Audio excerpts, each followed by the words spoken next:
thank you so much for joining us today, Haena. If you'd like to first introduce yourself, what are you about, your values? I'm putting you on the spot with that question, but your personal values, your professional values, as well as I'd like to ask you, why are you here at the conference today? My name is Haena. I am the CEO of an experiential education company called Beyond Classrooms. In China, you might know us as Wild China Education. Yes, I do, yeah.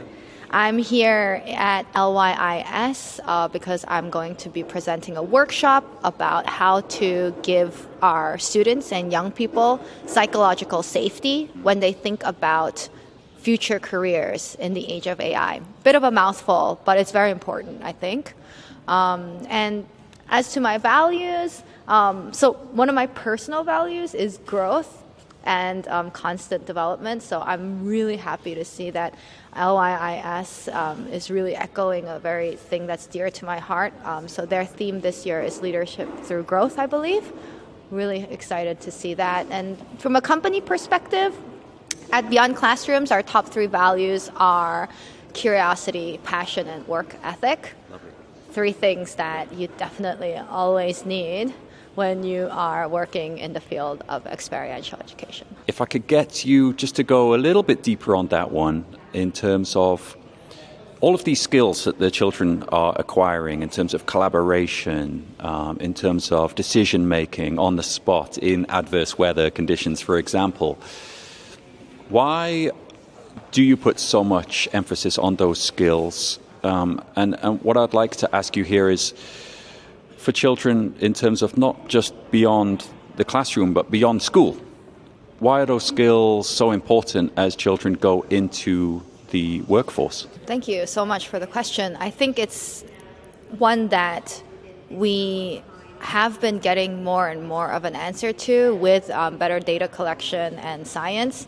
But one of the best predictors of happiness throughout life is your AQ, what is known as your adversity quotient or your resilience, right? So we want to help our young people build resilience. And what is resilience? It's pushing through and growing from adversity, right? Well, some of the things that make us very resilient are big personal traumas, like maybe a relationship ending or a death or a disappointment, or, we can't really do that to purposefully, intentionally to students we are responsible for. But what we can do is we can give them discomfort and sometimes disappointment and challenge through their physical body, right?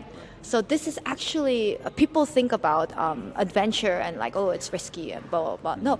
No, actually for parents and for teachers to know, outdoor education and physical challenge is one of the safest overall ways of growing resilience and therefore the potential for future happiness.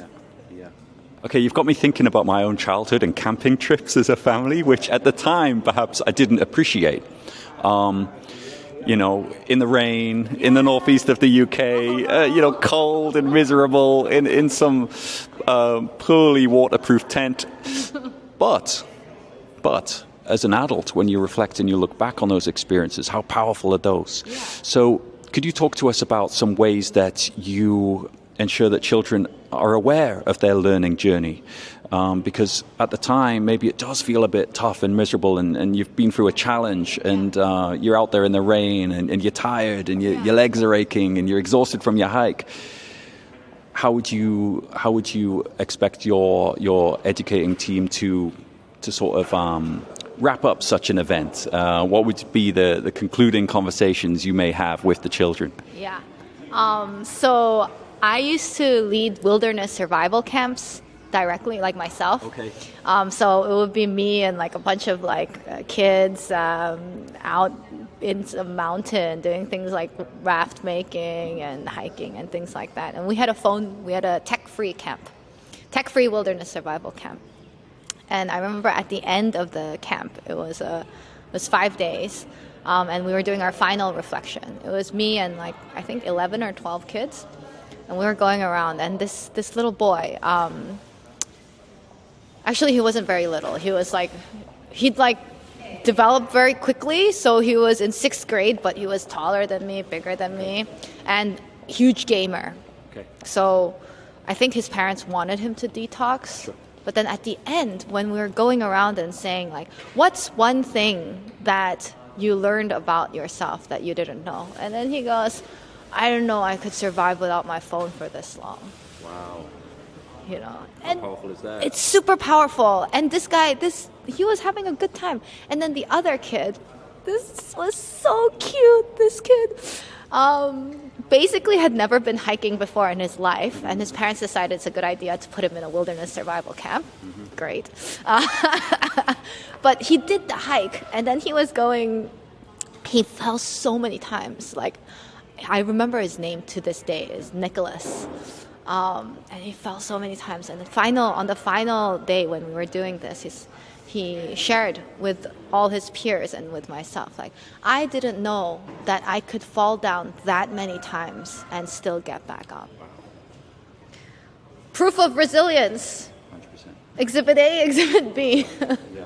Right. Thank you so much, Haena, from Beyond Classrooms and Wild China, as we know you over there in China. Thank you so much for all of your time. Really appreciate your answers today, and I look forward to joining your session later. Thank you so much. Thank you. Thank Thank you, you. Joe.